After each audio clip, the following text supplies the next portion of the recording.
Well, hello there and welcome. Happy New Year. DF Direct Weekly 195 has landed. And surprisingly, we've got a lot to talk about, bearing in mind that everybody should have kind of been on holiday. But the news continues just relentlessly. Anyway, joining me on the panel, first of all, Oliver Mackenzie. Hello. Yes, Rich, as they say, gaming never sleeps. So we're going to have some fun here in advance of hopefully what should Content never sleeps, for sure. Yeah, it should be an interesting year, hopefully. And Alex Battaglia, hello. Yes, Happy New Year. And I was going to say that Christmas does not stop leaks in any sense of the word. And we're talking about leaks today, right, Rich? Primarily, yeah, absolutely. And with that, let's crack on. First news topic of the week. This one's quite big, actually. Obviously, there's been a huge barrage of Nintendo Switch 2 leaks leading up to Christmas. And we had one more over the holiday period, and it's a big one. There were photographs released that look suspiciously like a fully authentic Switch 2 motherboard. Now, we've obviously seen this before, but this time it's fully populated with chips, memory ICs, everything, the SoC primarily. And, Oliver, I'm going to come to you first on this because there's been a lot of conjecture about the makeup of the chip that will power the Switch 2 and a lot of kind of, what can we say, it, wish fulfillment. People kind of like hoping for best of the best technology. And it's kind of looking that perhaps predictably that is not the case, right? Yeah, unfortunately, I think a lot of people who had certain expectations are having to recalibrate those expectations, to put it diplomatically at the moment, potentially. Right. Obviously, we don't know 100%, but there's some certainly some interesting information here. So basically, like Rich said, some pictures of the Switch 2 motherboard, it seems, got leaked. Two are of the backside of the motherboard, interestingly, but one is a close-up shot of the SoC, and that's really where the money is here, because we have that SoC shot. It's right next to a RAM module. The module there is known as 14 by 14 millimeters in size. It's an SK Hynix RAM module, which is 196 millimeters squared. And the Switch 2 SoC is, to my eyes, and Rich's more calculated estimation here, it's very slightly perhaps larger than that. It's a similar size. It's quite similar. Similar, but I'd say it's definitely larger. Right. All told. It's really sort of frustrating because we've got a nice shot of the back of the motherboard that's literally like face down and, you know, fully square. And then they flipped over the motherboard to take a shot of the SoC, and it's all askew and taken at an angle. So you can do like perspective correction and stuff on it, but it does very much look as though we're looking at a processor that's in the region of 200 square millimeters, if not somewhat larger. Yeah. I'd estimate a kind of 200 to 220, but it is just an estimate, really, based on the quality of the photo that we have. And and to me, that's very important. The size is very, very important because we know the spec of the T239. It's been leaked for a long time. It's got a 128-bit memory interface, 1536 CUDA cores, I think, and an 8-core A78, which is, if you do the math on this, and people did the math on this earlier this year, and I remember discussing this earlier this year, it's pretty close to a GA107 GPU, which is an RTX 3050, which is 200 millimeters squared exactly. Now, that has larger GPU configuration, but you kind of like, you know, it's not an SoC, there's no CPU, so probably it's comparable, maybe 200 millimeters squared. It's what people have hypothesized, and it turns out that's pretty true here. So if that's true, that would strongly suggest, or at least it would be suggestive of Samsung 8nm process, which always made sense for a variety of logistical and economic factors, but certainly that would be the case. At least it's a Samsung process because there's that SN designation on the chip, which I believe is present on the Ampere line of NVIDIA GPUs as well. So that's a strong indication that it is a Samsung GPU. The reason why we know that is because 7 nanometers is a lot denser than 8 nanometers. Samsung 7 nanometers, TSMC 7 nanometers, it's like 50% denser. So you wouldn't really get 50% scaling necessarily there, or 1.5x scaling, because some components don't scale so well, analog components, caches, things like that. But it would probably be a bit smaller than that. And then if it was like 5 nanometers, it would be, quite a bit smaller than that. So yeah, I mean, ultimately, there are some other components on the board that we can talk about. There's some implications for the Switch 2 that we can talk about. But I think the big headline thing here is that the most likely outcome just became substantially more likely, and it does seem like an 8nm chip to me. And that has big implications here because obviously the Switch 2 is a portable device. We know it has a fairly beefy cooling setup. Maybe that's okay for docked play, but for portable play, you'd imagine if they have like a 20 watt hour battery or something, which is also has also been rumored, which would be a not much larger than the original Switch battery potentially, then that would pose some constraints for portable battery life and for portable performance that are more significant than you get if it was indeed a 5nm product, which is like a more common, at this point, node for high-end mobile processors. Yeah, it's a really interesting discussion. Actually, let's quickly take a supporter question. This one from Broken Record. Happy New Year! Exclamation point. Given the much gnashing of teeth on New Year's Day concerning the leaked 2 switchboard having a Samsung manufactured SoC instead of a TSMC one, was it ever really in the cards for an Ampere-based chip that's enhanced with Lovelace tech anyway? Wouldn't porting that down to TSMC 4nm be just basically wastefully re-implementing Lovelace at that point? From some other reports out of Korea, most components are being made by Samsung anyway, so it's obvious they probably got a super good deal in the process. But what do you gents think? Does that make sense? Or is there something else behind it? Or even with Samsung, is something less than 8nm in the cards? To sort of try and put all of this together, because there's a long and storied narrative here that we kind of need to go through. Okay, right. The Switch has a processor that's named T239, and it's believed to be a relative of the T234, which is an automotive chip, a Tegra chip made by NVIDIA, and it is on the Samsung 8nm process. And that chip is huge. I think it's like over 400 square millimeters. It's not viable for a handheld, let's put it that way. So the argument against Samsung 8nm from the word go has simply been that the process node itself simply isn't good for a handheld. And yes, there is much to sort of commend that particular line of thought. And it certainly is, based on what we're seeing on that board, a larger chip. Let's consider this: the 7nm version of the Steam Deck's APU is 162, 163 square millimeters, and that came out years ago. And it's a smaller chip than what's in the Switch 2. I think that's pretty straightforward. That's can't really be denied. The idea that T239 is an offshoot of T234 also sort of gives credence to the fact that it's another Samsung 8nm product. The thing that really has sealed it to me from day one is that the Ampere architecture was designed for 2 nodes. It was designed for Samsung 8nm, and it was designed for, I think, TSMC 7nm for the enterprise products. So there's been a lot of really good arguments put forward that the Switch 2 should actually be using TSMC 4nm. The problem being, why would you use the Ampere architecture? You would use Ada Lovelace, right? You wouldn't. Why would you go to all of the bother of porting over Ampere to a 4nm process when you've already got an architecture built for 4nm? It doesn't make sense. So with that in mind, and the fact that the chip is saying that it's, literally a Samsung product, what can I say? The evidence is weighted more towards Samsung 8nm. I mean, that's the bottom line. It's not TSMC. Therefore, it's not TSMC 7nm. Therefore, why would you use Ampere for anything else? It doesn't really make sense. So that's kind of where I am at it. There is no guarantee at the moment that it is actually Samsung 8nm, but the evidence is weighing more towards that. There's been some conjecture that it's possibly Samsung 5nm, which you can't rule out. But again, why would you port Ampere to that? It's kind of weird. It doesn't really make sense.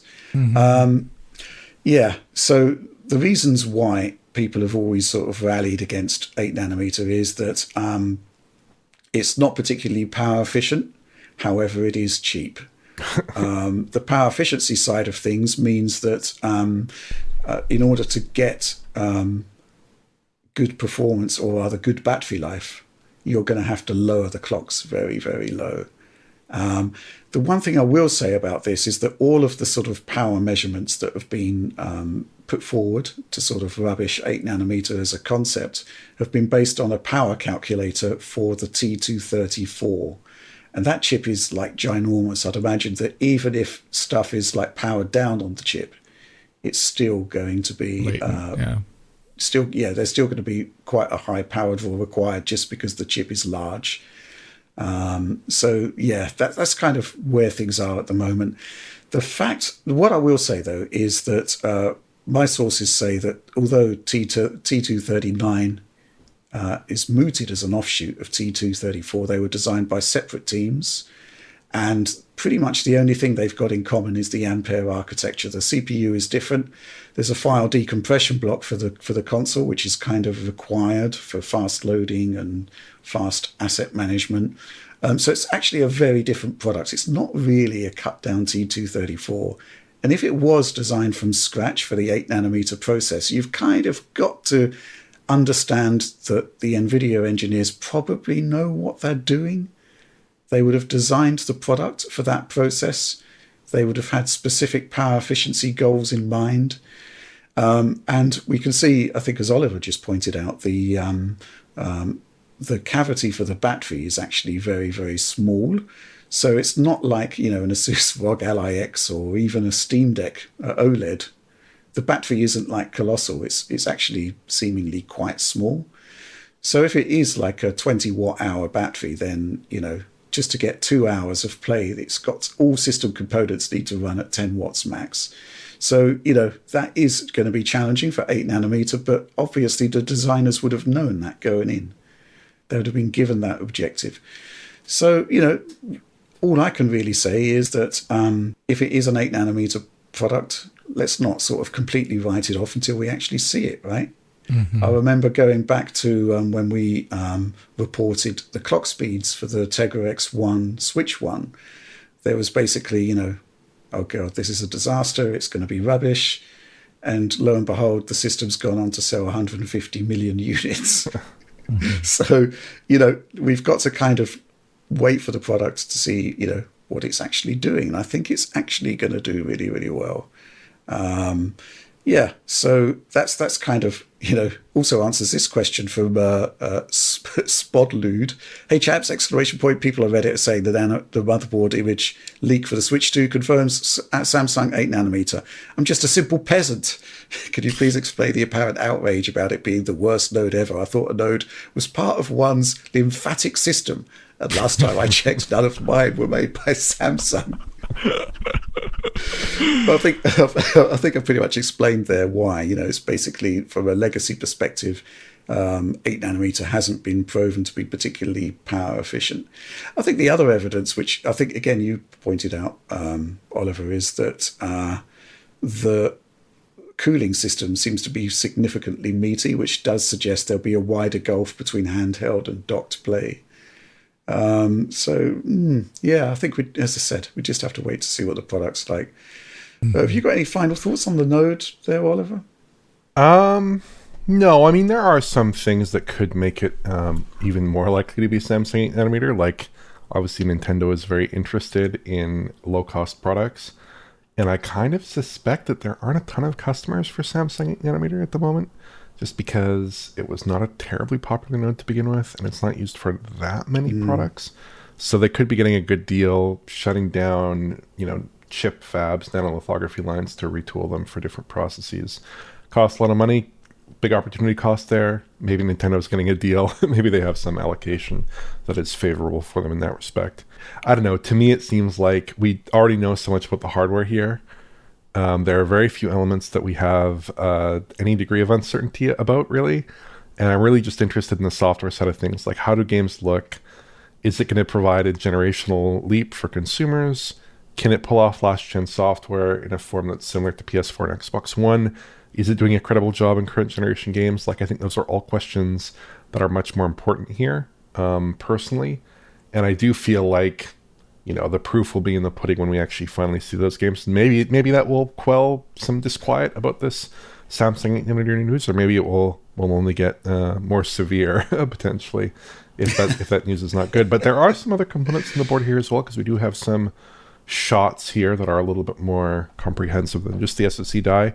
But mostly that it's not terribly interesting. So there's like 2 6GB RAM modules from SK Hynix, a game reader, little chip there that looks very similar to the OG Switch game card reader, but there might be another chip for the Switch 2 cartridges. It's not totally clear. It might be for backwards compatibility. There's a 256GB UFS storage chip, a Bluetooth and Wi-Fi chip. Probably it has an 8-inch LCD there. We don't know exactly what kind of LCD it is. And we also don't, interestingly, there's no SD card reader on the shots there. It does seem like whatever card reader it uses will probably be on a daughter board. And from various leaks, it seems like it will probably be using SD Express, which is a very fast PCIe-based SD card format. That format has been kind of dead in terms of adoption in cards for the last few years. But Samsung is interestingly just begun to produce some new SD Express modules that are indeed very fast. And it does seem like that's probably linked to the use of SD Express in Switch 2 in particular. But yeah, I think the central question here is just like, now that we know what the hardware is, basically we have a very firm understanding of what the hardware is. Is it actually as fast as we hope it is, and that it kind of needs to be to move the needle on public perception of this as a console and get people to move over to this console from the original Switch? Mm-hmm. Yeah. Well, what do you think, Alex? I mean, I think there's just, by virtue of all the technological changes in the last decade, almost plus, I think it's going to be still radically different enough from the original Switch in terms of graphical output in Nintendo first-party titles that it can convince a lot of people. It doesn't necessarily need to have the best like third-party ports always to be a compelling Nintendo product, and I think that is an assured thing at this point. Just coming back to the 8nm thing, I'm also beyond the physical evidence, which looks extremely compelling here. I also just think it fits Nintendo's MO of using something old. And, they've done it before. They did it with the Wii and the Wii U and then Switch 1. And those things were, not top of the line for their day, what they could have been, but it allowed them to ship greater volume with less competition for the production. Also, thinking about the future, this might be the 8nm Samsung process, but future versions of the Switch can then be shrunk, and there could be advantages from that for later line models. A Pro unit, perhaps. There's a lot that this opens up as a result of it not being the latest and the greatest. And I think that is also something Nintendo would want to do, because they've kind of always had some sort of later down the line model, at least in Switch, that is somehow better. So I think that is all open here, and I think it all makes a lot of sense. And if it is Ampere like it is, it's going to be good at certain things that other consoles aren't necessarily as good at. So it has its own competitive advantage, especially when you look at things like the Steam Deck or the ROG Ally, which beyond the whole OS differences there, they don't have access to good machine learning in a way that's usable for games. Or the ray tracing's there, but it probably won't be as good as NVIDIA stuff. So it has its own large competitive advantage in its own field, regardless of 8nm. So people don't need to freak out about it so much. But there's something to be said about the fact that it'll probably be pretty low power in its handheld mode. Mm-hmm. Yeah, there's been a lot of discussion this week about the potential performance of the Switch 2, and I've kind of been sat back sort of biting my lip about some of the things that are being said. There's basically a kind of narrative forms online, and then everyone runs with it, and it becomes kind of established fact, even though there is no actual basis for it whatsoever. And what I'm seeing over the holiday period was this sort of idea that the Switch 2 is going to be, when docked, as powerful as a PS4 Pro. And I've no idea how this came about, because it makes no sense whatsoever. Possibly it's down to teraflop numbers, which again is, Mark Cerny's kind of eloquently stated that teraflops numbers just don't make sense anymore. They're just irrelevant. And, maybe a Switch 2 could have 4 teraflops of GPU compute, but the actual manifestation of that performance in gaming will be very, very different. I mean, the ROG Ally has 8 teraflops of GPU compute, for example. It's nowhere near a PS4 Pro in terms of like raw raster capabilities. So, basically, what can I say? I'll tell you what I'm expecting.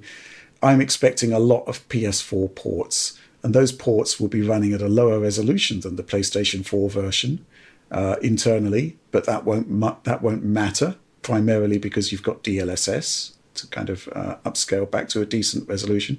If you look back to the projections I made using an RTX 2050, it was able to do like Death Stranding at native 720p, 30 frames per second, but actually outputting at 1440p versus using DLSS.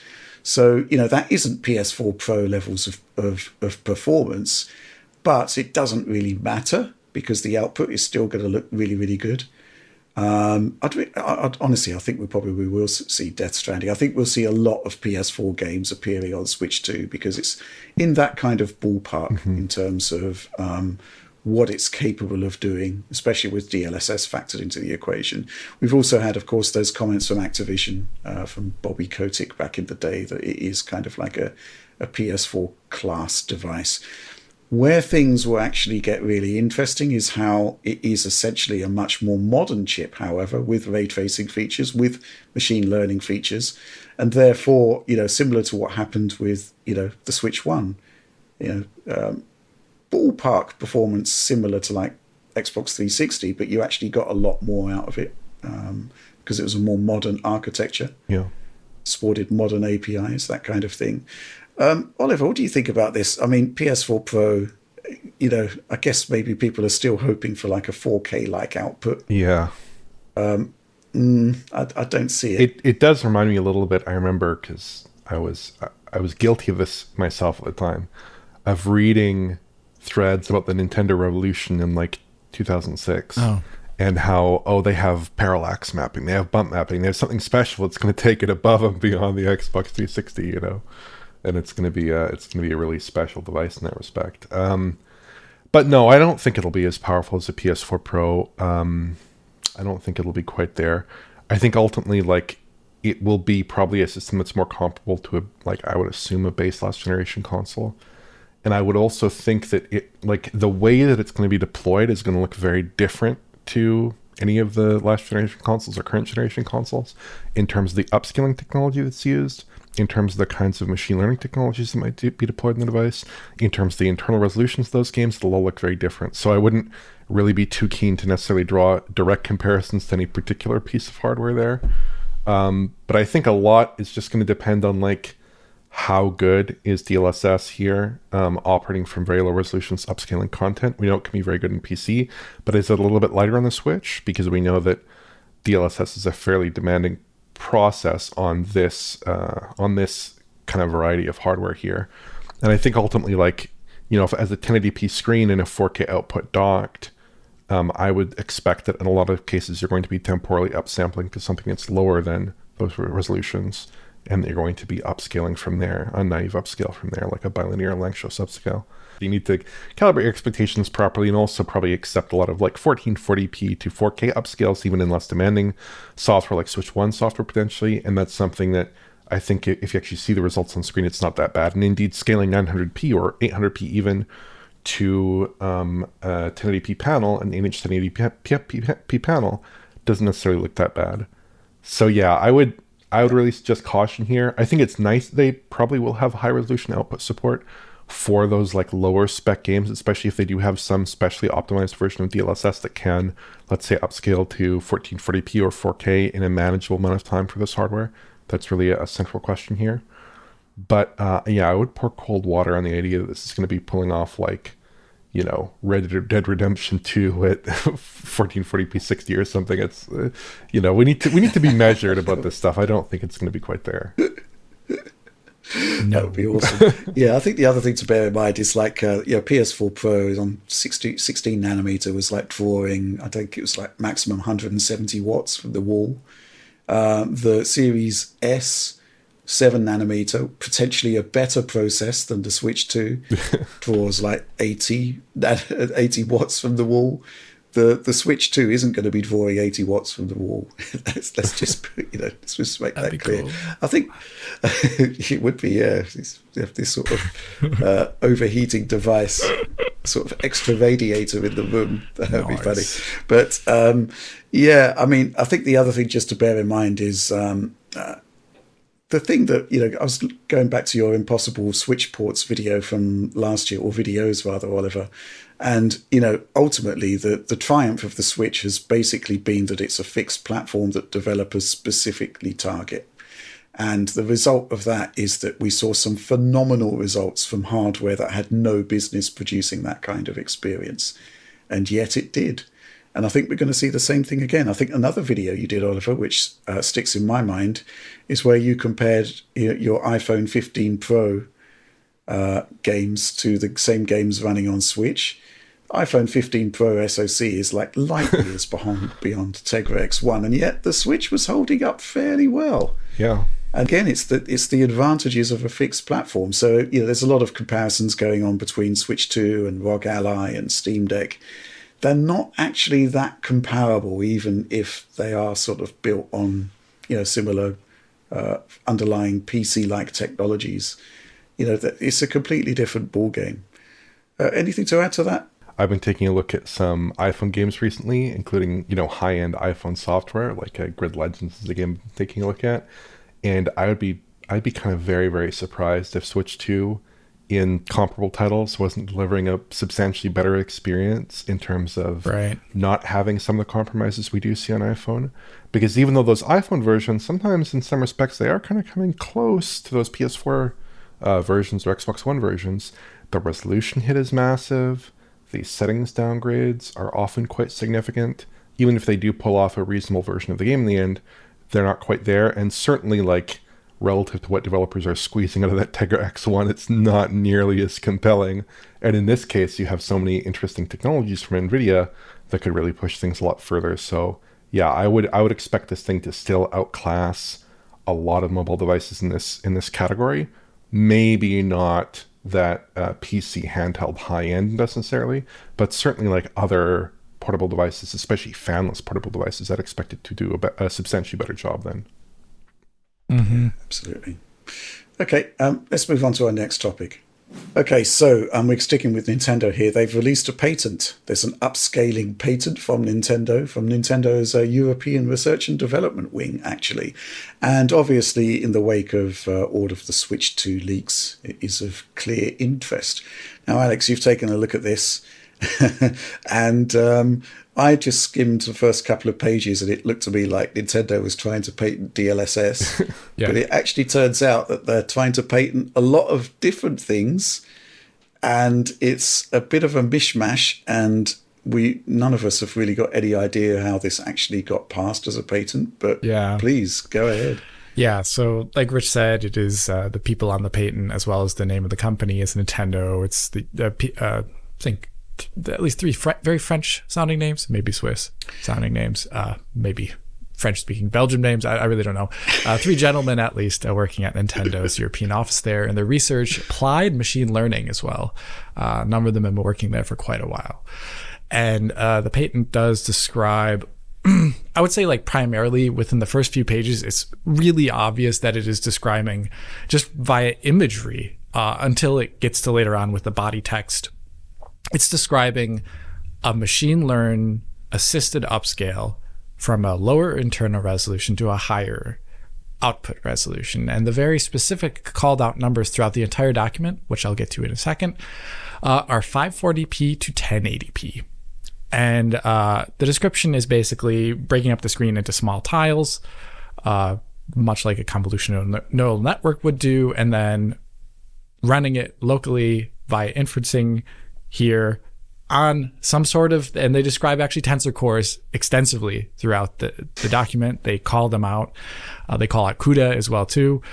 to do all that process and get a higher image at the end. But this patent is 39 pages long, including the title page there, and it describes actually a lot more than that. If you go through the rest of the other series of images, for example, one of the patents, the embellishments of this patent is that they describe a cloud version of the same thing. They describe also the training process as well too, essentially training on a larger system, which then sends out the inference model out to the various devices, presumably through title updates and or through system updates.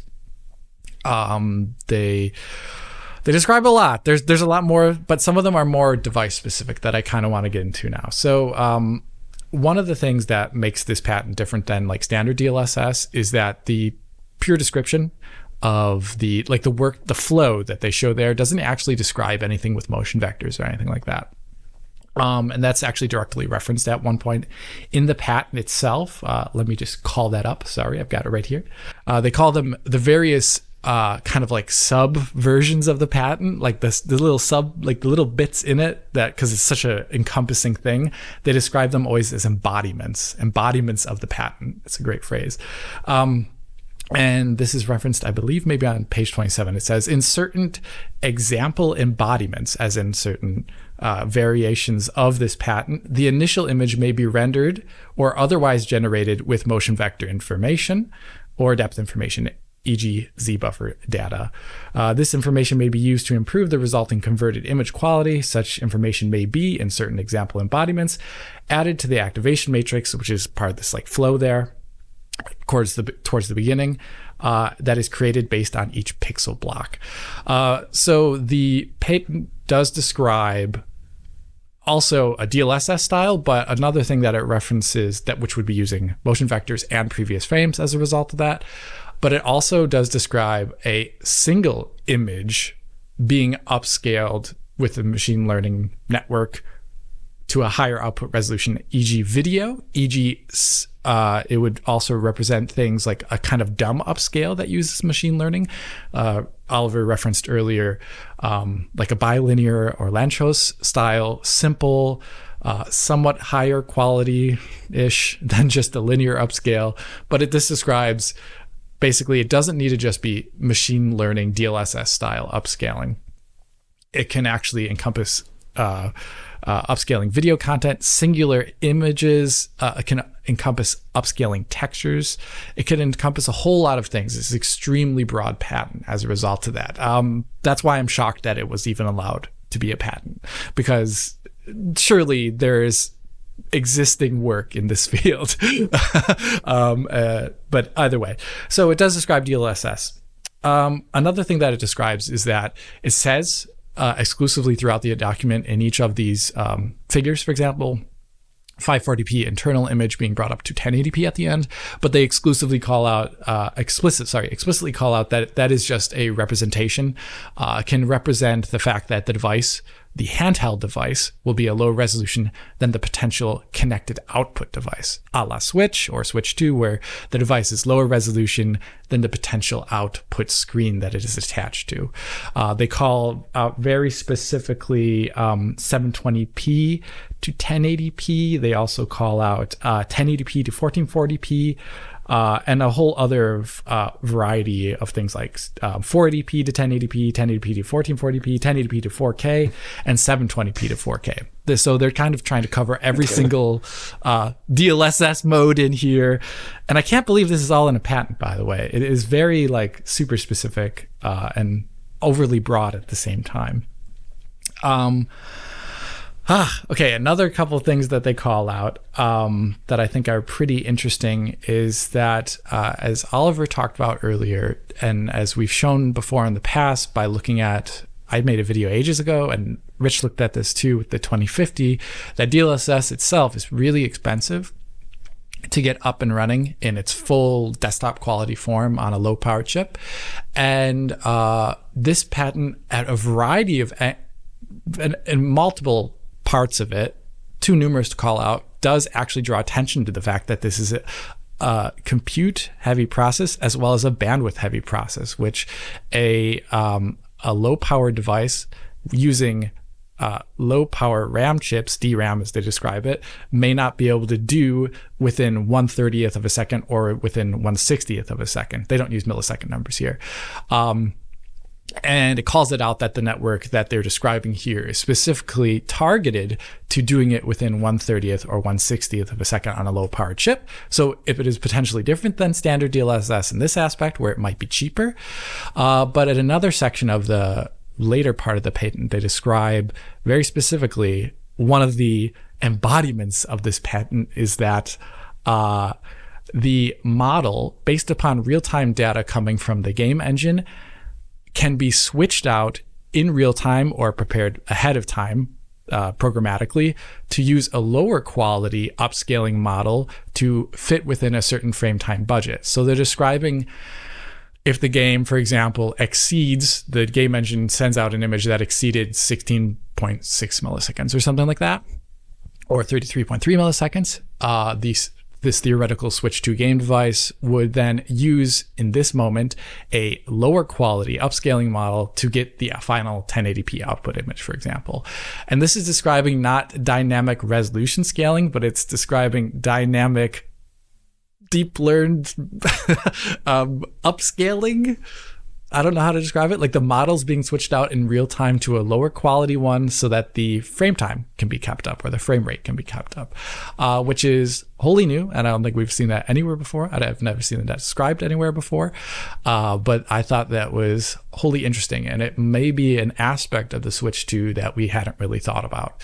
The fact that depending upon the game and the device and the requirements for the developer, it could be switching out various types of DLSS models, ones that are cheaper than others, and it could even do it potentially, as the patent describes, in real time, depending upon the current frame time, which would be That's interesting. Which would be very interesting, actually, and it would be a new novel technology here, very much so exclusive to something like the Switch, because in the desktop environment, this is probably not needed. Probably most definitely isn't not needed for unless you're on like a really low powered laptop. So but there's even more in the patent here, but a lot of it is it's just really, it covers way too much. It goes over the fact that it describes like cloud upscaling. The device could be, this game device could be in a cloud, and it could be upscaling on the cloud side of things and then sent as a stream to the viewer. They also describe a stream being sent over the cloud to the viewer, which is then upscaled on the local device using machine learning. So another potential Nintendo streaming service description there. It really covers so much about how either in the cloud or on a local device, some sort of machine learning upscaling can occur. The last thing I'm going to say is that they also describe how this process, one of the embodiments, is that a game could have 4K textures. So they say 4K images here. It's a little bit poorly written, I would describe. And it could have like an on-disk size of, let's just say 80 gigs. They describe that, and then they say, but it could be shipped with 1080p images or textures and then be upscaled in real time by the device to have smaller disk size, 20 gigabytes. So they're even describing like neural decompression almost of images up to a higher resolution one to make game disk sizes smaller. This is such a broad patent. But yeah, to say the least, some of this tech here will definitely be in Switch 2, and this patent was put out December 31st, 2024, just a few days back. So it's very relevant to what's going to be happening in the Switch 2. Mm-hmm. And equally, though, a lot of it could just be stuff they've been working on that will never make it to a shipping product. I mean, I've spoken to engineers who've got like a wealth of patents that, is just stuff that they worked on that they thought was worth protecting, but they never actually made it into a final shipping product. So it's worth bearing that in mind. With, big asterisks and caveats and everything else. Do you have any reaction to this, Oliver? No, just to say that some of these patent filings, I mean, I've read through some of this language here and in other filings, although it is fairly dense. They are a bit ridiculous in terms of how broad they are, in terms of what they cover, because you're really looking for the maximum coverage that the patent office will expect, accept with the minimum specificity that they'll accept rather. And that's a frustrating combination for someone who's just trying to read through one of these documents and identify like, okay, what are the specific details of this implementation, and how would it be unique, and could someone even look at this and implement something similar with this if they were experts in the field, based on the specificity, questions like that patent offices have to deal with, and sometimes they don't do a great job there. But, I'm kind of reminded of that Mark Cerny patent from earlier this year that had some significance potentially. But ultimately, I'm just inclined to say that this is a bundle of technologies and techniques here that are, maybe they'll show up in a Switch 2, maybe they won't, until we see the actual hardware, until we understand what it's like working with the hardware from developers. I feel like this is basically going to continue to be a black box for us. Yeah, I think I quite like the idea of the lightweight DLSS version that's being mooted here. I am curious as to why that would be better than simply lowering the base resolution that's going into the neural network, mind you, which is the more traditional way of doing it. Right. So, why sort of occupy the GPU creating a higher resolution image if it's just going to get degraded by the upscaler with a more lightweight model? Maybe it will turn out okay. I mean, we've got this classic example of a custom version of FSR2 on the Switch that Hello Games developed for No Man's Sky that actually looks really good. So, maybe it's simply that the quality bar can actually be reduced significantly without any sort of untoward issues on the output. I guess we just have to wait and see on that. I'm really curious to see what's going to be going on there. And similarly, Alex, although you are famously the person on the team that is least interested in Nintendo Switch, I guess this changes up with the inclusion of a version of DLSS, and it may well be the case that the kind of tests that we've had you run on the various upscalers over the years could actually be transplanted over to testing Switch 2. Yeah, I mean, for example, if it is different, I think we would want to just test and see how different it is. So if we had an example of a game like Death Stranding being ported to the Switch, the fact that it's also on handheld Apple devices, I think is probably going to be there at some point. But we could do easily tests between PC at similar output resolutions and internal resolutions and say, how different is this model than what we have available to us on PC in terms of quality? So that could be a fun video in the future. Yeah, I think going back to the tests I did on the RTX 2050, which was like massively downclocked to match a potential Switch 2 spec, the cost of DLSS was just kind of rather high. 540p to 1080p was actually eminently doable. But, obviously there's been a lot of talk about 4K Breath of the Wild. It's using DLSS. But, in my tests, the cost of DLSS to scale to 4K was something like 18 milliseconds. And bearing in mind you've got a frame time budget of 16 milliseconds, it's just not viable. Yeah, so, right. A lighter weight model would have to be significantly lighter if you go for full 4K. But it's actually interesting from the patent there that they very rarely talk about 4K at all. I only saw like one or two mentions throughout the whole thing. Mm-hmm. All right. So 4K handheld. I think the bottom line is it just needs to look good on a TV screen. It doesn't need to be 4K. It just needs to look decent. That's what we've been saying for a while now. Anyway, I guess we've got some time to wait until we actually see what the upscaling on Switch 2 is going to be like. But with that, let's move on.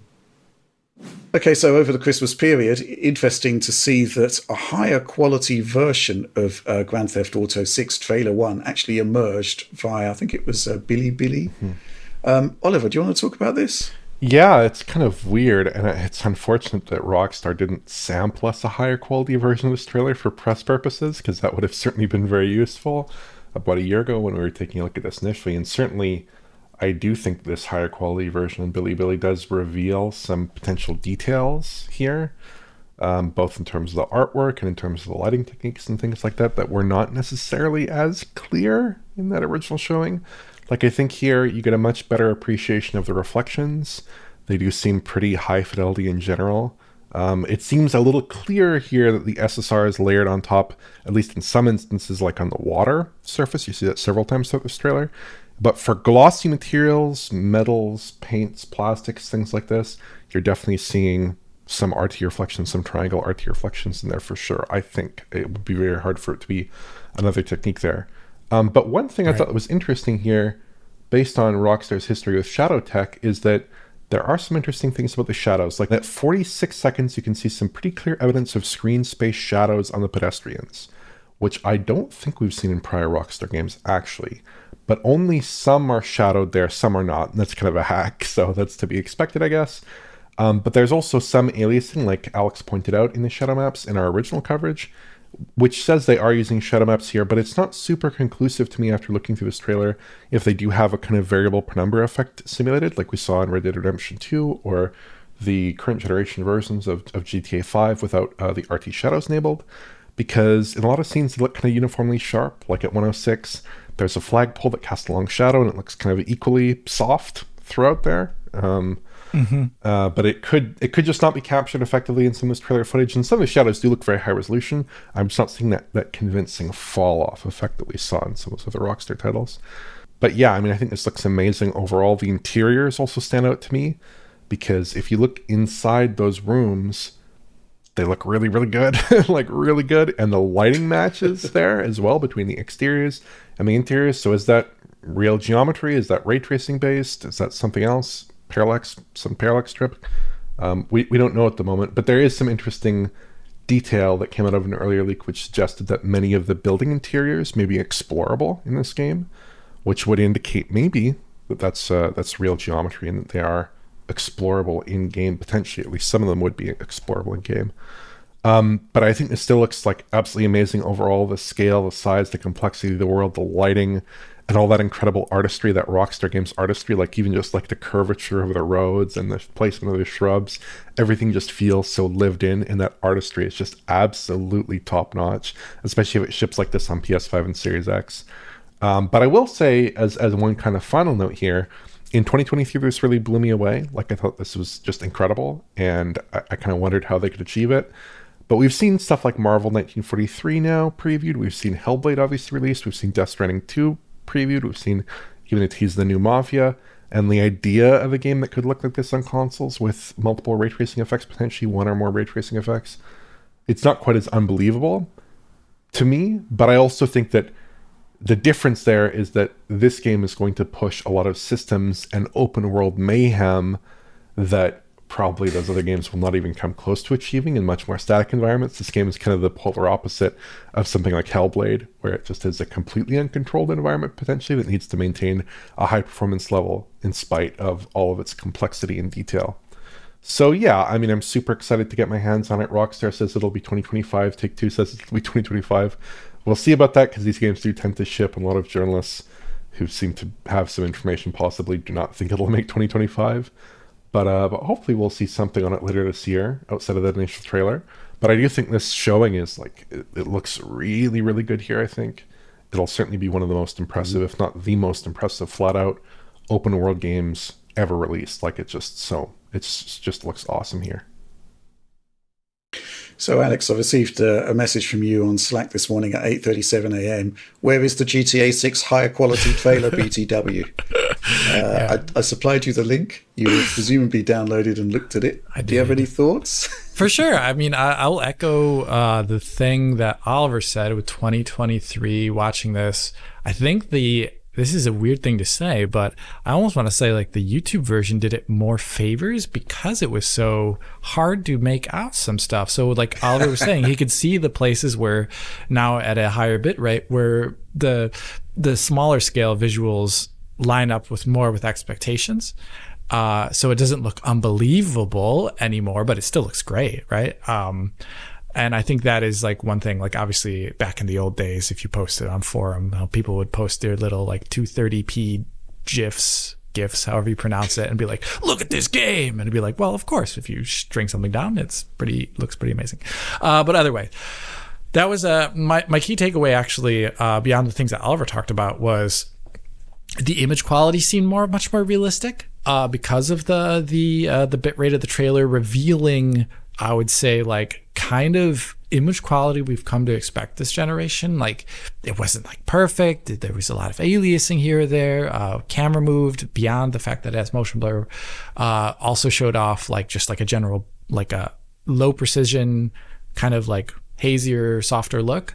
When the camera was moving, the differences between the parts of the trailer that were what I would presume are real-time rendering and the parts that weren't, aka the things that looked like they're being streamed over a phone screen in the trailer or in another image, like all the silly little interludes that show pop culture references. Those all look pre-rendered to me that are displayed over like some sort of rendered texture system onto a screen phone screen, whilst the rest of the trailer looked much more real time because there were none of the image quality faults that we saw otherwise. And when I say image quality, I just mean kind of like edges, ghosting, blur. I don't actually mean other aspects of the image. Another thing that I noticed too as a result of that is it's just like things that looked really, really good last time still look good, but like I thought I just could just place them more within real-time rendering ever since 2023. We've seen like the character models look great, but I was just looking at some stuff of Cyberpunk and I was thinking like, Cyberpunk also looks really good. So like, like it all just made a lot of sense. I think watching this more, especially if it is going to be targeting like a dynamic 4K output. This was mainly 1440p internally, as we counted back then, I believe. Right? Yeah. So I think especially if it's dynamic resolution, it makes a lot of sense on a PS5 and Xbox Series X. And the 30 FPS was also evident too again. So it all seemed to like click into place, I think, with this trailer. I didn't learn too much more, but I think it just all like seemed much more wholly realistic this time around. I'm just very curious though about like the CPU side of things. So the last Red Dead was, I would say, almost more of an exception beyond Saint Denis, like where like it's really good 30, but you go back in time to like Xbox 360, PS3, that was a lot more variable frame rate in the open world due to all the stuff you could do, that mayhem that Oliver was talking about. And I'm very curious to see how they're going to keep the CPU side of things in check here. With GPU load, you can just vary the resolution. Maybe for a specific scene, you turn off an effect or something like that. But here, it would be interesting to see what they're doing to keep it at 30 at all times, and like what they're going to be doing there. I would even say here that like some of the individual techniques and like visual elements here, we've started to see some more of that in real-time rendering, like the incredible hair that you see in particular at 38 seconds with that kind of hair side swipe on the female character there. Looked pretty crazy in 2023, but obviously we've seen Dragon Age the Veilguard come out since then. Right. And that looks pretty incredible. It looks pretty comparable there in some respects, certainly. But that's apparently very expensive, according to EA. So I wonder if maybe here they'd fall back to a different solution, maybe just traditional hair cards at some point. But in one shot, I counted at least 6 characters in the foreground that appeared to have very detailed and physically moving around in a plausible manner hair. But yeah, they're like... Overall, I think that there are some elements that I'm picking out now which are like super nitpicky, like when that character moves her hair, it almost seems like it has too much weight to it, like it's falling more like a chain than hair, like very fine chains. Like elements like that. I mean, people are not really going to be focusing on that too much in a shot like this. Oh, really? But you can definitely see some elements where it's like, this looks really good, or even just like the kind of noise in the hair and things like that. You can see like, this is like really good, but it's also not to that level, like Alex suggested, where it's like, I can't understand this. And like Alex said, you do see some more of those real-time rendering gremlins in here that aren't bad things. I think it's actually good and encouraging to see those things in some respects, because they reveal that some of this stuff is very likely in real time, right? But you do see some of those elements where it's like, it's not perfect. It's really good, but it's not perfect in that way that it kind of appeared a little bit more like before. Yeah, the image, that's like, we've seen people put out things that are rendered in engine, but the image quality just like defies reason. And this is healthily within the realm of real-time rendering on the current gen consoles. So that makes me feel actually just way more positive than I could have felt. I'm just sort of amused by this concept of the heavy hair. It's like they've possibly like motion captured Mr. T's jewelry. Yeah. It's just like... Anyways, I think basically my takeaway from this is that, come on, we kind of need to have a higher quality video delivery platform at this point. And you look at this and it does look better than the presentation that we saw. And I can only sort of imagine, the people who actually put the trailer together, all of those engineers doing incredible work. The trailer goes out and it doesn't really look like the game that they're actually creating, or indeed the trailer that they created. There's a lot of detail that's basically gone, and the amount of work that would have gone into all of that detail would have been quite phenomenal. So it is kind of bizarre. I mean, I understand that this trailer's actually been up on Bilibili in download format for like pretty much since it was released. Crazy. It's just that nobody's kind of downloaded it and looked at it. I guess we'll probably have to consider looking at that source for further trailers in future. Have to wait and see. Okay, let's move on. Okay, so the Black Myth Wukong saga continues. It's still not out on Xbox Series consoles. We still don't really understand why. Is it a console exclusive to PlayStation? That is, there have been numerous rumblings about this.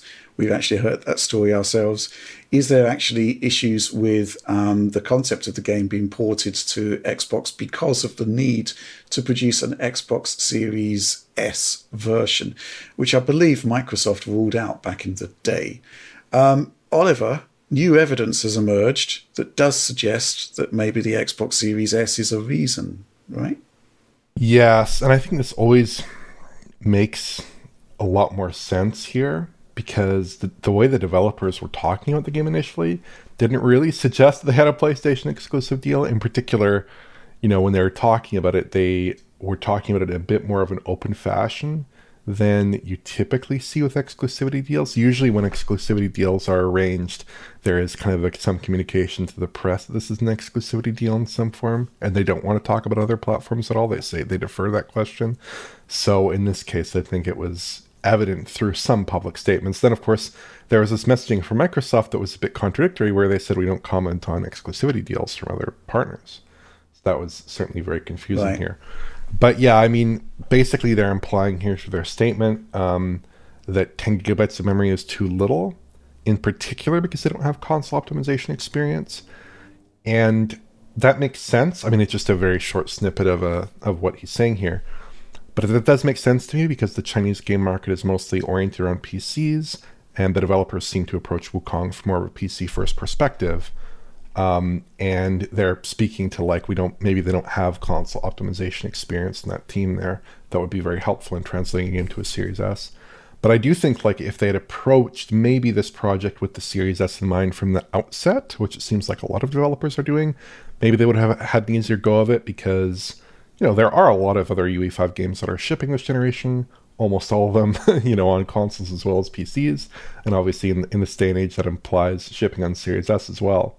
And, you can do a lot of stuff with UE5. You can even kind of mangle the visual presentation of your game, like we saw with the Talos Principle 2, where they just cut out Lumen entirely from the Series S version, which maybe didn't produce a great visual result. But could they do something here with a non-Lumen lighting path? Could they do something like that? Who knows? So yeah, I do think this is not necessarily the biggest indictment of a hardware on the Series S, though it isn't very positive either necessarily, if people are going to use this for console wars purposes, which I wouldn't advise, obviously. But I'd suggest the combination of the hardware and maybe some developer, the way they approach this project, possibly some inexperience, elements like that, I think explain this. And I do hope that once we do see it, that there will be a good Series S version in hand, because I do expect, based on this comment, that they are continuing to work away on it, and that they are going to ship an Xbox Series version of this game at some point, hopefully in the near future.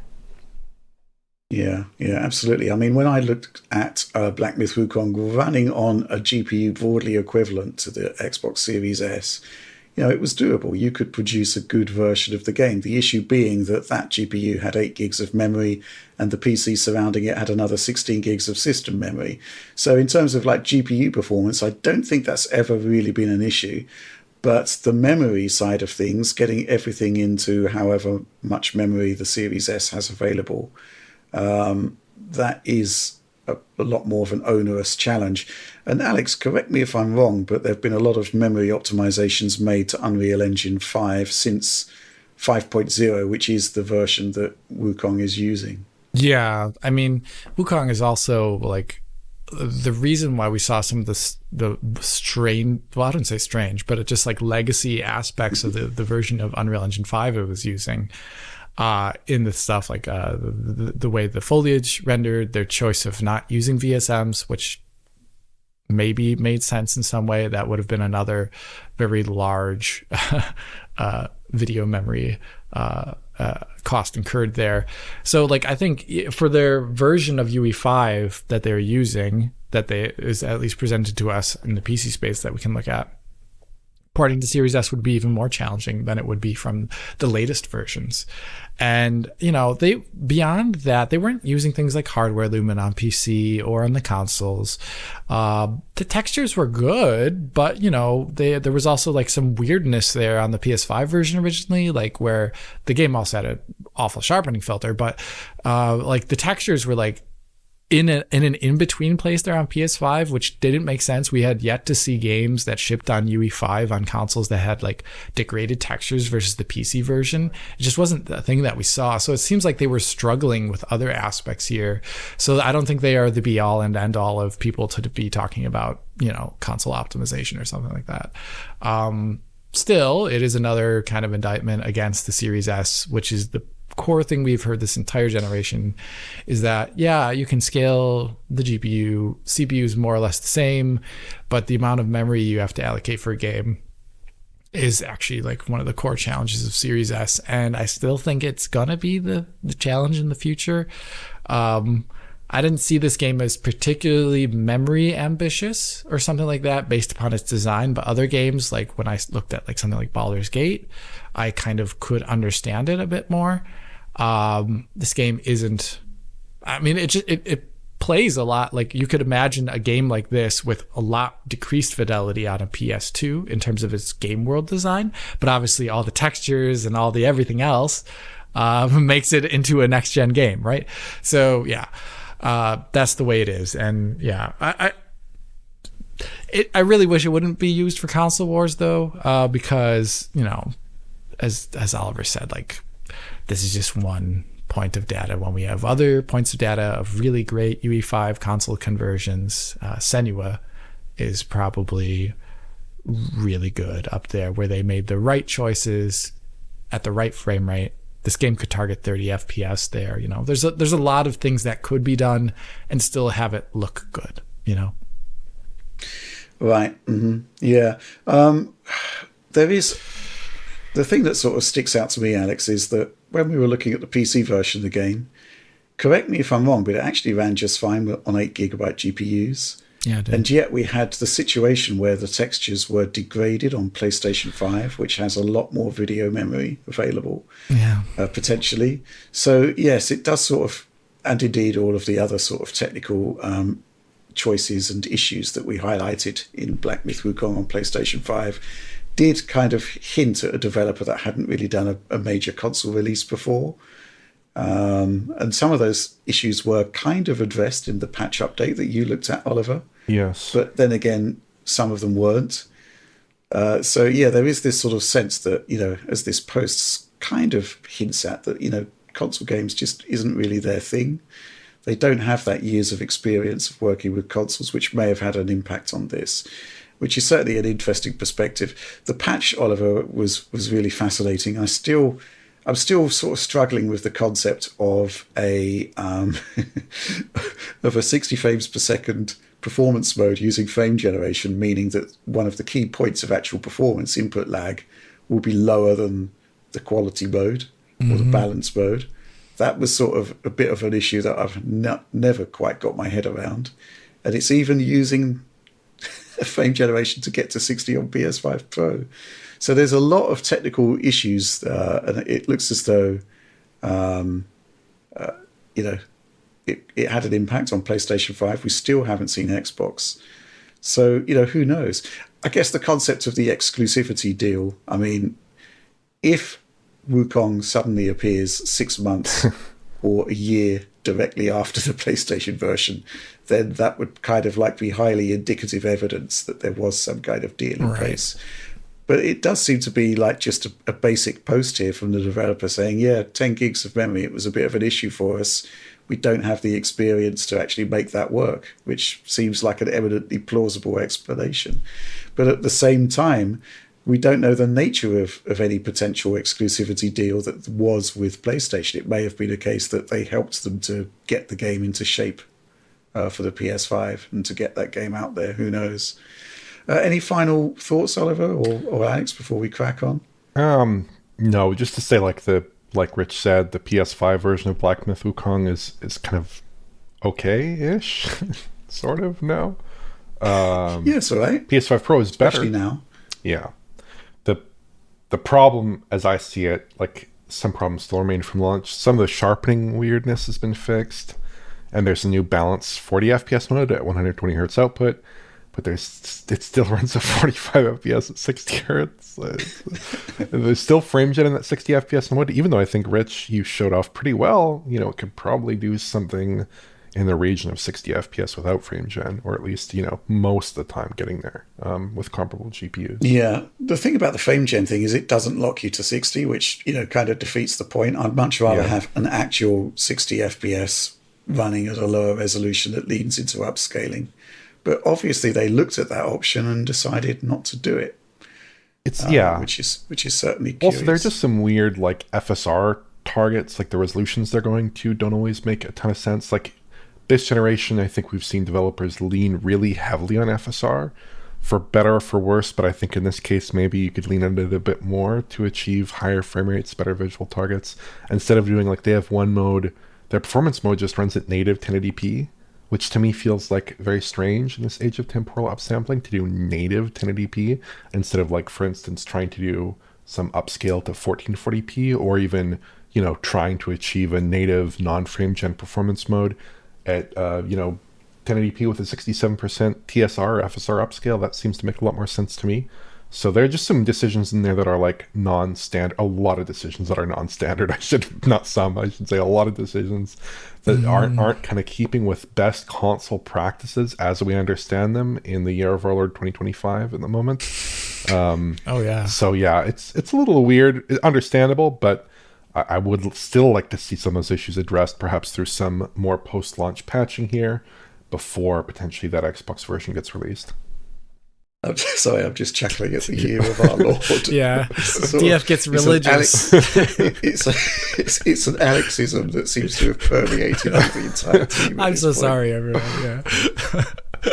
I also got a big laugh at the comments under our graphics of the year video when I said, like, when we mentioned Rich and I say, bless his soul. Everyone's like, what happened to Rich? No. Yeah, that's the best. Still alive and kicking. He's still here. Okay, let's move on.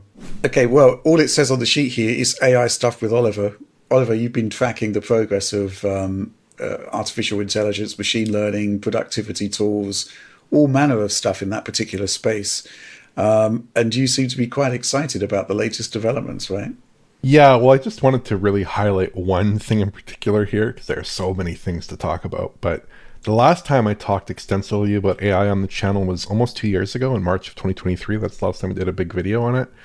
And that's sort of for good reason, because there have been really impressive scaling across a lot of domains, like video generation and music generation and all kinds of interesting applications and world generation and so many interesting things. But the actual progress in large language models has been pretty stagnant. Like for a long time, basically progress has been at or around GPT-4 level, which was a model released in 2023. And a lot of models have come since then and have kind of hit that level, but haven't gone a ton beyond it. There are elements of these models that are getting better all the time, like better integrations with web search, better integrations with inline images, but the underlying capabilities in the models, there's no big step change. It's been very gradual and very slow. There was some debate even if LLM progress was going to stop potentially, because you have basically current models are trained on the entire internet. There's no more data. There's no more real world data to use. And that scaling was just dropping off a cliff in these newer model trainings. Like what they expected from GPT-3 onwards is that this curve will never reach zero. and they'll keep getting these improvements in error rate and keep getting those improvements. But that apparently has not been occurring. So basically, OpenAI has figured out a new way to scale models that's very interesting. So basically, what they do with this O1 model that they released very recently, the full O1 model, as well as the O3 model they've previewed, the models basically work through a kind of chain of thought process, where basically they break a problem down into smaller parts, which ends up enhancing performance in math and science benchmarks quite a bit. It's kind of similar in approach and kind of thought pattern to recursive prompting, where basically the model just prompts itself over and over and over with new prompting styles, or perhaps you could do that manually. This has led to like incredible scaling apparently. GPT-03 is like demolishing all kinds of math and science benchmarks, scoring incredibly well on Code Forces, which is a competitive programming benchmark, and scoring human level performance on ArcAGI, which is a really advanced AI test that is kind of the flavor of very easy for humans, potentially relatively easy for humans, very hard for AI. It does come with incredible costs though, because instead of scaling up that pre-training process, you're now scaling up inference. And that creates some problems, right? Because inference, that's deployment, that's real world use. All of a sudden, we've gone from these AI models that are extremely lightweight to extremely intensive. So to clear that ArcAGI benchmark, with the most advanced version of the model, it took about $1.6 million over 10,000 GPUs. With the less intense version of the model, it was still about $10,000, I think, and it scored a result that was, substantially lower. I think the key thing here to me is that scaling is continuing after some period of scaling not really continuing to the extent that a lot of people had expected. And the key thing is also you can train more basic versions of these reasoning models on the outputs of more advanced versions, basically distilling their performance into more lightweight forms. And that's because, in particular, these models, they don't involve an intense pre-training process. So you can iterate on them relatively quickly because they're using smaller models that don't take a ton of resources as far as we're aware to train. So if that kind of progress continues, along with the development of agents, which are sort of hard to define, but basically autonomous LLM agents working on various problems, that's pretty incredible. That's a lot to think about. It's certainly very complicated in terms of whether it's all for good or all for naught or whatever. There are a lot of very complicated feelings on that people tend to have, which is totally understandable. But it's a really gargantuan achievement. Like, just to opine here for a minute, like in 2021, when OpenAI opened up GPT-3 for research use, I was blown away by it. Like, it was so wonderful. And at that time, there was no real discourse around AI models. They were not really popular. No people, like, I'd heard of the GPT series, but they weren't anything. And to me, just the idea that you could put text into a computer and have it complete that text, or even have it respond to queries, was incredible. And it could be like funny, interesting, talk to you in amusing ways. Like, it was a more creative model that was less constrained than some of these models subsequent to that. So you kind of wonder at that point, okay, if this is GPT-3, what does GPT-4 look like? And what does the model after that look like? And now basically I think we've seen GPT-4 and then what comes after now 3 years later. And we have a basic model paradigm that appears to continue to scale, and people saying that it continues to scale in their own testing with more advanced models. And the implications are kind of extraordinary. It's kind of like looking at the sun to me.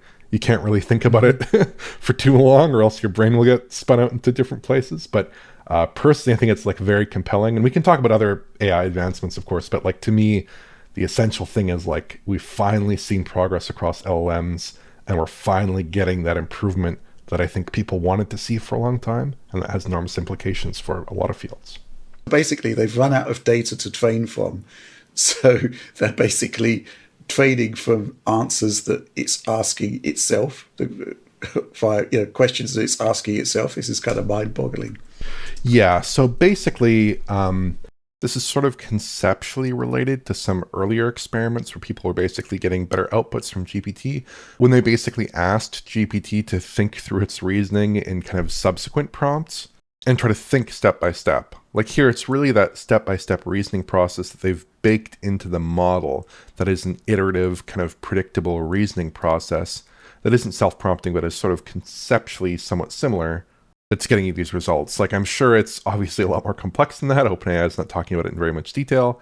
it's quite proprietary. So I don't think we have all the details that we'd probably like to have.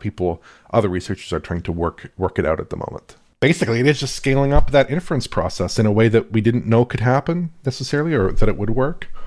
But it does seem to work, and that's hugely compelling. Now, $1.6 million to solve a simple logic puzzle, a series of logic puzzles, probably not worth it.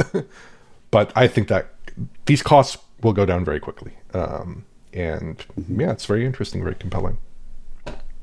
Cool. Alex, any thoughts? Yeah, I'm always just thinking about like the at scale. I was recently thinking about this, like when we saw those, NVIDIA based demos, or even there's been other companies that have shown off demos of game actors and kind of responding or changing their responses or being more reactive while connected to cloud servers running these things.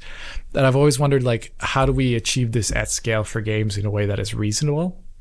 And I would assume similar questions are being asked here based upon this paradigm shift. How do we actually deploy this in a way that is cost effective? And I think that's the optimization that's going to take place at some point in the future, beyond just having more GPUs and using more energy. So I'm still very curious about how we solve that problem as a society. That has nothing to do with usual DF stuff, but I'm still very interested in that. Yeah, I'd actually say here that's an interesting point you bring up, because the cost of this model is like extraordinary, but the cost of like pretty competitive models that are still very good, like GPT-4o, the various Claude 3.5 models, different models like that, various Gemini models, they're really crashing. So like at the start of this year, you might have been spending $30 per million tokens for something like GPT-4.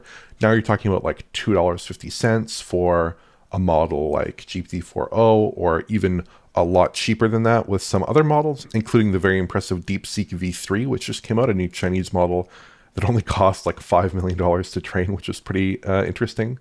So like the prices are crashing enormously quickly.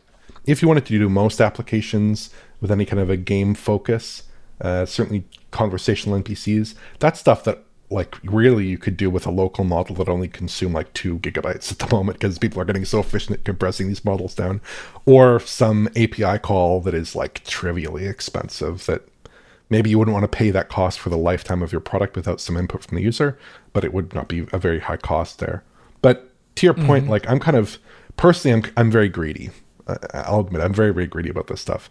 I'm still kind of waiting for that like GPT-3 moment for games, because like there's some sense that machine learning has been used in very interesting ways, but to do very task-specific problems like image upscaling, like muscle simulations, things like that.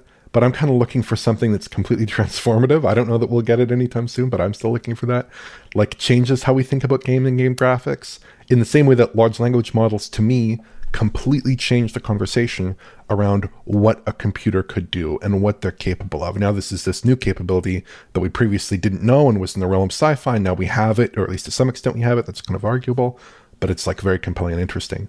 But to me, like really something on the rendering side that is going to totally transform the output, maybe something that takes that final frame as an input and outputs something really that's more detailed or has better lighting, things like that. I'm certainly very interested in that.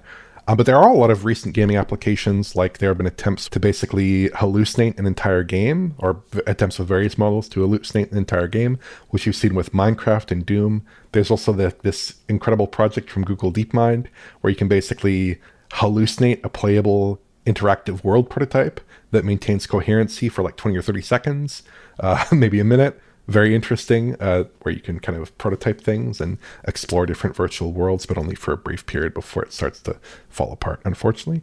And then, of course, a lot of stuff with generative AI NPCs, where like I think all the technologies are there for that at the moment. It's just a question of integrating that into games in a way that players would find compelling, and in a way that's that's compatible with game development timelines, because I'm sure people are working on projects like that, but games take 3-4 years, 5 years to make potentially. So yeah, it takes a while.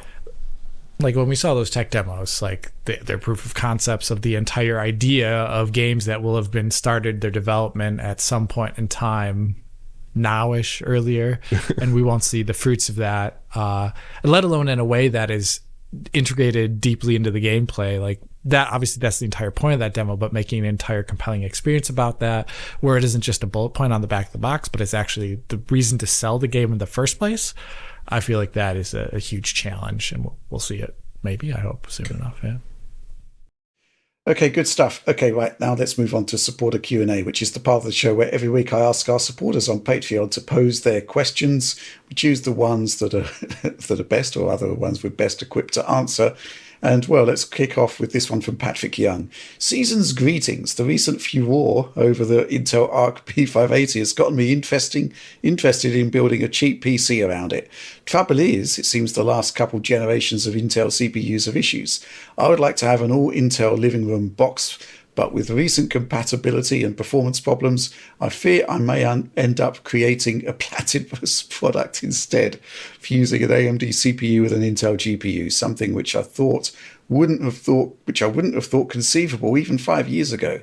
Right. What are your thoughts on the appropriate parts to pair with an Intel Arc if building a budget PC from scratch? Cheers! ! What do you think about this, Alex? I've got some thoughts about this, but I think when it comes to budget CPUs, there isn't really much to worry about whether you're Intel or AMD. It's just about as much performance as you can get for the cheapest price point, really. Yeah, I mean, for sure, I would say that to get it cheaper and to get it like mini, I actually do want to say AMD might be in the advantage there, just because you could get it cheaper with DDR4 on an AM4 board. Presumably it has enough. It should be fine PCIe wise for Arc. That should all be good. I think I would just tend to want to go over to AMD for a smaller thing, just because the access to motherboards might be different. It's very popular at the moment. A lot of people are building these things, so there's a lot of written reviews online about various niche products that to get like a smaller, cheaper box. I had used them myself when I was building a PC for someone most recently. A lot of guides basically saying like the clearance of certain things for a smaller PC. Very important to know when you buy all these disparate products that are not necessarily tested together, right? That's the one thing about PC that is always out there. So I am almost saying like the platypus design, it's a real thing in nature. Evolution produced it, so it's got to be good.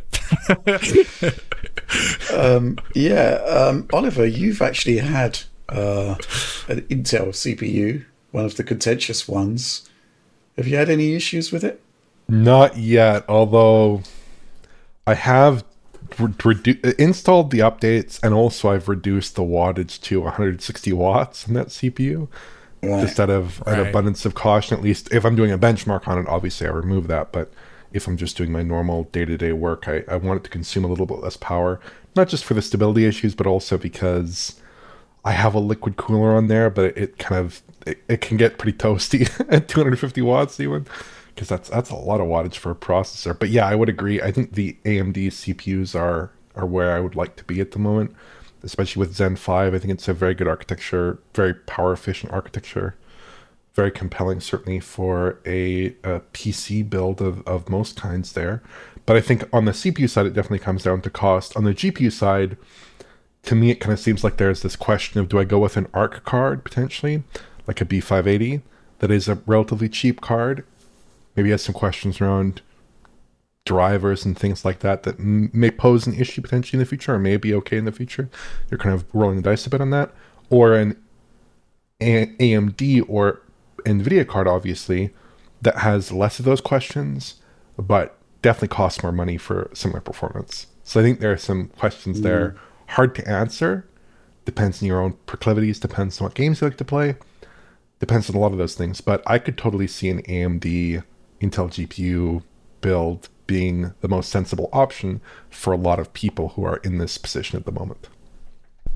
Yeah, from my perspective, I think on the budget side of things, there's a lot of good options from both Intel and AMD. Obviously, you'd be on an older platform with Intel for budget builds, but you would be for AMD as well.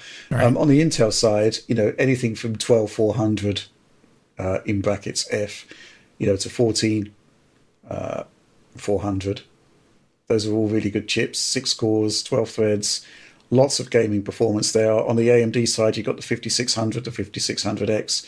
I mean, I got a 5600X from AliExpress for like £60, which is like nutso value. You are obviously running a DDR4 based platform, but budget wise, I think that's absolutely fine, especially for a GPU like the B580. That's perfectly fine. You're still going to be CPU limited in some games, but ultimately you've got a pretty good balance there. I'm perfectly fine with Intel or AMD. I think it's basically just look at the gaming performance of the likes of the 12400, 13400, 14400 against the 5600 or whatever else that you can get in the really cheapo price bracket. The problems with Intel are basically seemingly because of a huge amount of voltage that's being pumped into the CPU. And on processors in the budget range, they're typically capped at 65 watts. So I don't think the stability issues are actually going to be too much of an issue there. I take on board what Oliver's saying, though, about which GPU you'd want to use. The thing that ARC has done is basically to solve the biggest problem that all the GPUs in that price range have, which is that they don't have enough VRAM for future games. That's what it's done. But, secondhand 3060 is worth considering if it's a really cheap price point. Same, yeah, it's a good one too. It's got the DLSS. I'm still curious, and I still haven't really looked into this as to whether there is some form of DLSS wrapper for XESS, so you can actually tap into the compatibility. So tap into using DLSS where the compatibility isn't there for XESS. I'd still like to check that out. I don't know whether there is such a thing or not, but conceivably it should be possible. Just have to wait and see there. I have to look into that. Anyway, let's move on. This question comes from Edna Mode. Do you think Sony's multi-plat strategy will include the Switch 2 if it doesn't fall flat on its face at launch, Wii U style? I'm not talking Lego Horizon Adventures. I'm talking 2018 Spider-Man and God of War on the Switch 2. Unlike Xbox, I think Sony does have a little bit to worry about with Nintendo eating into PlayStation console sales. Then again, the games industry has changed, and Sony needs to be selling as many games as it can just to recoup skyrocketing skyrocketing development costs. Oliver, what do you think there? I think Sony definitely could do this. I think they definitely could do this. My concern would be that historically Sony has been a little bit more protective of some of their IP. I think that may be changing with the likes of Lego Horizon Adventures, although that's not obviously a completely Sony-owned IP. But in particular, what this user is suggesting with the initial iterations in some of their key franchises, that could be really compelling because it's the initial PS4 iterations of those titles of Spider-Man of God of War. God of War obviously being a long-running franchise that's sort of been rebooted at some point. But those are both scalable probably to the Switch 2 and also a great entry point to users who might then go on to perhaps buy a PlayStation 5 and play the sequels to those franchises on Sony's actual hardware platform there and potentially buy into that platform, and that's great for Sony. So for sure, to me, this makes more sense. And given Sony's slightly more collaborative relationship with Nintendo platforms relative to Microsoft platforms, I could totally see this occurring, but I think it would be at least at the moment, given Sony's strategy, I think it would be a pretty limited number of titles that they would consider to bring over. I think it would be those initial efforts in their flagship franchises. Your Ratchet and Clanks, your Last of Us titles. I don't know if Last of Us would be appropriate for the Switch audience, but certainly something like God of War maybe, or definitely Spider-Man. I think Spider-Man is a good fit with the Switch audience for sure. Interesting.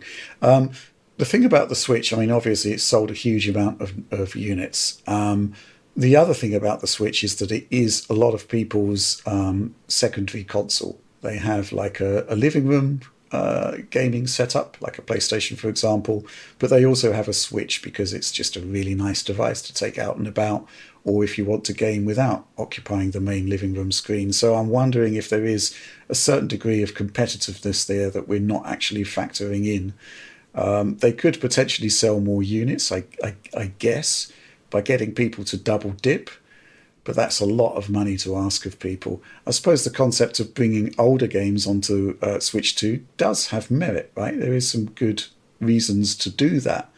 I'm just wondering whether the expectation level will rise amongst Switch users that they're going to have access to Sony games. And then, 2 or 3 years down the road, we've suddenly got Sony making their own portable PlayStation. Yeah. And then suddenly the taps are stopped and people get quite upset about that. So I think maybe there's a longer term issue about portable play and the extent to which these markets are colliding. It's curious, though. I don't see any particular reason why they shouldn't bring their older games onto Switch 2, and I suspect they would do rather well. Assuming, of course, that these guys don't already own PlayStations and played these games years ago on the PS4. I don't know. Any thoughts, Alex? Yeah, I mean, I think there's some like generational differences there. Maybe that could help them get a lot more sales on Switch 2, because, maybe younger players who were first socialized into gaming via their Switch and they only had a Switch. There's a lot of young people like that for sure. And then they upgrade up to Switch 2 as they get a little older and they haven't tried out all these Sony franchise games. And maybe they will never switch to a PS5 in their, immediate lifespan. So yeah, maybe that's a good way to do it. But, they did it on PC, and that is technically also a slightly competitive market with consoles in some way, even though they're different groups. I've always kind of tried to maintain. So they're willing to do this, and already on PC. But that doesn't collide with potential plans to release a handheld like we've heard about. So maybe they wouldn't do it for fear of cannibalizing future sales or something. It's an interesting one for sure. I don't really know quite where I land on that, but there's certainly good reasons to do it, and probably longer term strategic reasons why they may not do it. Lego Horizon, I mean, something which Switch does have is access to a younger demographic. So it kind of made sense for that game. And I guess it would make sense for Spider-Man, right? God of War possibly less so, but who knows? Good reasons, pro and con, I'd say, on that one. Let's move on. This question comes from some guy person. Are you personally holding off on playing any Switch games until the Switch 2 fixes the performance issues? For me, the 2 Grezzo Zelda games are unplayable until Switch rolls around. Well, I guess we can give you a pass on this question, Alex, because you just don't have any particular interest in the Nintendo Switch whatsoever. No. Famously so, you don't own one. Would you like to tell us about that? No, I don't. No, there's nothing there. But Oliver, you have actually a pretty huge personal Switch library. I guess you're pretty well equipped to answer this one. Yes, slightly shamefully something north of 400 titles at the moment, which is probably too many. Although a lot of those are sales and some of that's shovelware and cheap things. But anyways, there's plenty of that on the Switch, unfortunately, which perhaps gets to some of this question potentially. The Grezzo Switch games are fantastic. They seem very, very good. But I personally have refused to play them, even since 2019 with that original Link's Awakening remake rather. I decided... Really? Yeah, I decided not to play it because the 30 FPS to 60 FPS lurch there, it gets so distracting and so much content. It's not just... It's really not good, you're right. Yeah, the fact that it's dropping a couple frames here and there, if it was dropping to like 55 FPS, would that be the end of the world? It wouldn't be amazing, but it wouldn't be the worst. But dropping to 30, it just too much. Either stick at 30 or stick at 60, really, with a 60 hertz panel there. I'd also like to play the Hyrule Warriors Age of Calamity game. That game just has generally poor performance and low resolutions. That would be good. If I felt like playing Pokemon, those Pokemon Violet games that I excoriated back in the day. Yes. I would want to play those on Switch 2. They run poorly. They ran poorly on Switch 1. They still run poorly. I played them just the other day just to test them out, and they still run poorly, unfortunately. I'd be curious to see if it does anything really substantial for Arkham Knight or those Arkham games in general, because that was certainly a very compromised effort. You had all kinds of issues. You had just like gigantic stutters up to like 2-second stutters on a pretty consistent basis there. I'd be curious to see if it fixes that problem to any degree. But I'd also really be curious just in general about games with unlocked frame rates like the Resident Evil games on Switch. In particular, like RE5 and Revelations. Those run unlocked. Could they run at a consistent 60 on Switch 2? That's something I'd personally want to revisit because I do own some of those games. and I'm not that interested in playing them on Switch 1 really because that unlocked frame rate issue. Okay, wow, that's a lot. Quite a few then. Yeah, that's good. Yeah. I think this question does kind of presuppose that you will actually get performance boosts on Switch 2, because we don't know. I suspect it's probably going to, as I said in the past, be more of an effort to make Switch 2 work exactly like Switch 1 than simply by, just tapping into the APIs and just running the games at standard clocks. It kind of makes a bit more sense to do that. I can't really name any specific titles, but, what can I say? There's going to be a lot of potential for, what can I say, enhanced console-style patches just to remove frame rate caps, for example. So I'm very curious about how the whole ecosystem is going to handle the concept of two consoles in the same family, effectively, and whether they do actually allow for faster performance, because there's a lot of untapped potential there in so many games that are running at 30 frames per second. I mean, it would just be great just to see Doom running at 60, for example, where it should have been, but obviously with platform limited there. So yeah, what can I say? I'm kind of hoping it does happen. Okay, so let's move on to the final question of the show from Anxiously Chrono-Triggered. And it reads thusly: "Good morning, gentlemen! Exclamation point. Thanks for another amazing year full of DF content. With CES around the corner, the inevitable premiere of Switch 2 and third-party PC handhelds running SteamOS, do you think it will be the most exciting Q1 in terms of gaming news in recent history? Cheers! Exclamation point." Alex, interesting question. Obviously, I think it is going to be hugely exciting, but the most exciting Q1 in terms of gaming news in recent history? Recent history, I'd say yes.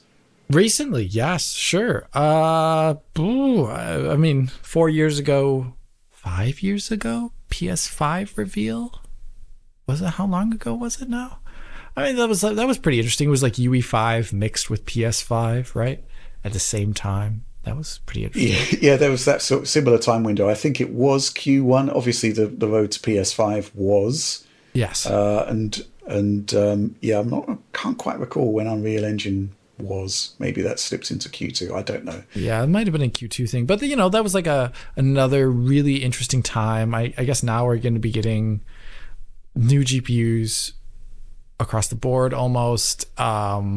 Switch, which has been talked about, it feels like forever. Switch 2, finally something about it would be nice to see. Finally see whatever new games are coming out for that. Will be visually interesting to see what Nintendo does.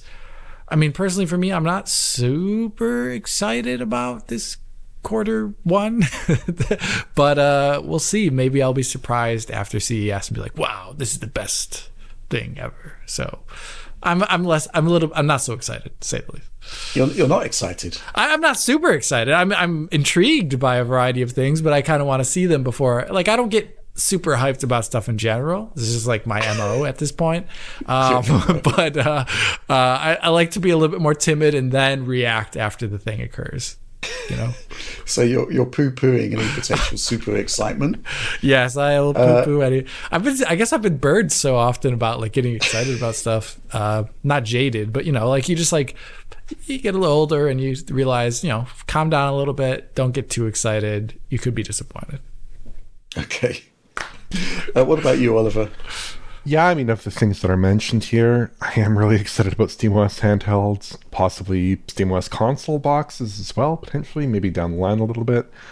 And I'm super excited for the Switch 2 launch because it's a new console launch, and I really like my Switch a lot. I like what Nintendo has done in terms of the concept of the Switch, the general execution of the Switch, and then if that continues into Switch 2 with custom hardware this time around, that is super, super exciting. But also, I would say there are some things that are also important that are in the mix here as well. Not to state the obvious, but we expect that there will be some compelling NVIDIA announcements at CES, potentially a new series of GPUs, lots of announcements there, as well as technologies, potentially, including the vaunted neural rendering that leaked and new DLSS and things like that have leaked out of various packaging for upcoming GPUs. We also have RDNA 4 news potentially at CES as well, certainly earlier this year, that will possibly be compelling as well. Who knows if they'll show off FSR4 or something else in addition to just the GPUs there. We also have some new OLED monitors, which we were talking about just before this call. I'm not so enthused with them because they don't go to 15,000 nits. Not so well. They're more like maybe 200 nits in typical SDR operation. Although I'm curious to see them in person. And yeah, I mean, there's a lot going on. Is it the biggest Q1 in gaming history? I don't know. Certainly the biggest Q1 in recent history that I can think of. Lots of GPU launches, lots of new hardware, new console stuff. Who knows? Maybe Rockstar will announce something related to GTA at some point. Maybe a delay or something. I don't know if that would qualify as good news necessarily, but certainly we'll see what happens in the coming few months here. Yeah, I kind of get where you're coming from, Alex, particularly when it comes to the PC side of things, because there's always like galactically high expectations for new GPU architectures, and you know, if anything has been learned from the last generation, it's that, you know, it's only so much that traditional rendering can be pushed. And all of these expectations are based on like base performance levels from the silicon, as opposed to, you know, what software features are going to do with those GPUs.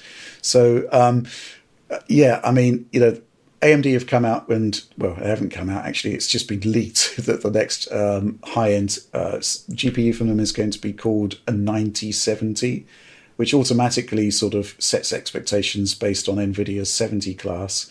But already we're seeing people saying, oh, it's going to be faster than 7900 XTX or the 4080. And it's like, whoa, hold on a minute here.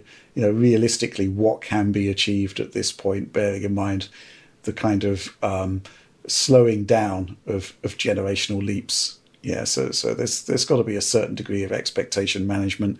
Then, of course, there was all of the expectation set for the Switch 2, which kind of looks to have been dashed. So even so, I think, you know, ultimately when things actually get announced, we gain so much more perspective and understanding of what the product actually is, and then we can actually start to get excited about some stuff.